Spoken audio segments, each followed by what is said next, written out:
Hello everyone, Fanta here, and this is my review of Mario Kart 8 Deluxe for the Nintendo Switch. Mario Kart 8 has the best graphics, soundtrack, and gameplay of the entire series. However, it was missing one key component that made me love its past iterations more: a proper battle mode.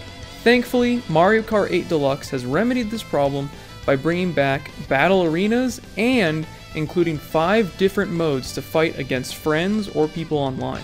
The first of these modes is the classic balloon battle mode. Each player tries to pop other players' balloons with items while avoiding getting their own balloons popped. If you have all of your balloons get popped, your points are halved and you only get 3 more balloons back instead of the starting 5. This makes this mode extremely tense, especially if you have a high score but only 1 balloon left. Something that is a bit disappointing with this version of Balloon Battle is that they don't include the option for the original Last Man Standing mode from previous entries in the series. An update including that rule set would be a really smart decision on Nintendo's part. Pavan Blast is exactly like Balloon Battle, except every item is a bomb. Players can carry up to 10 bombs at once, and this is by far the most chaotic mode with a full lobby. For me, the chaos is why I love this mode, but for some, it could be too overwhelming with how many explosions are going on around them. Renegade Roundup is a cops and robbers style game type where the cops use piranha plants to capture the entire team of renegades. Renegades can risk their own freedom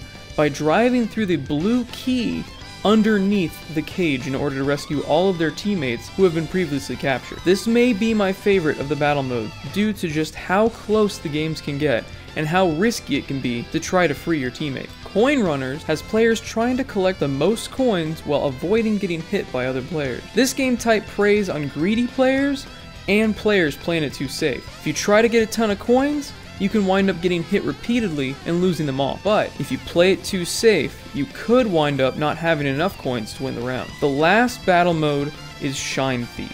Shine Thief has 1 star that players must capture and hold for 20 seconds to win. If the player holding the star is hit with an item, the star flies in a random direction while everyone else scrambles to catch it before anyone else does. This mode really needs a full party of players in order for it to reach its most fun and chaotic potential.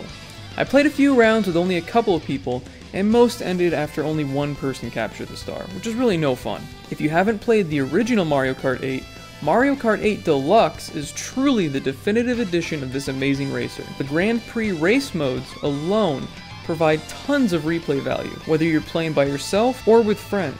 Unlike the original version, all of the Grand Prix is already unlocked, so there's no need to go through the lower difficulty races if you are already skilled enough to take on the more challenging speed. This could give less motivation to complete all of the Grand Prix speeds, since you're not required to, but I've always preferred starting from the beginning and working my way up.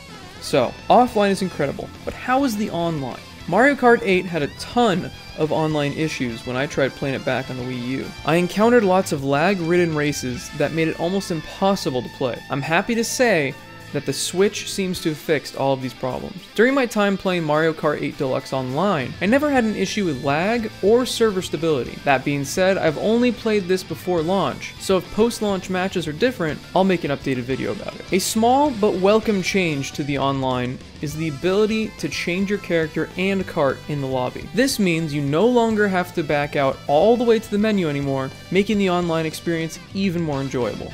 However, with all these improvements to online, the problem remains of not being able to communicate with friends or opponents. There is still no way to voice chat or to type to other players except for the small list of quick chat phrases the game lets you say. Not being able to invite players to your game or any of the other common things that you can do on other consoles is very disappointing. For people who don't own Mario Kart 8 already, this is a must-buy for your Switch. But if you do own the Wii U version already, is it worth picking up for the Switch? I personally think this game is definitely worth picking up again due to its enormous amount of content, the ability to take it on the go with you, and the addition of battle mode. I give Mario Kart 8 Deluxe a solid 9 out of 10. This is my favorite racing game of all time, and now that battle mode has been brought back to its former self, I see myself playing this game for hundreds of hours. It's a game that will make me bring my Switch to other people's houses and really highlights how awesome it is that the Switch is a portable console as well as a home console. So, thanks for watching everyone. If you guys liked the review, definitely leave a like down below, and do subscribe if you guys want to see more videos like this. Leave a comment down below on whether or not you're going to be picking this game up for your Switch. Have a great day, guys.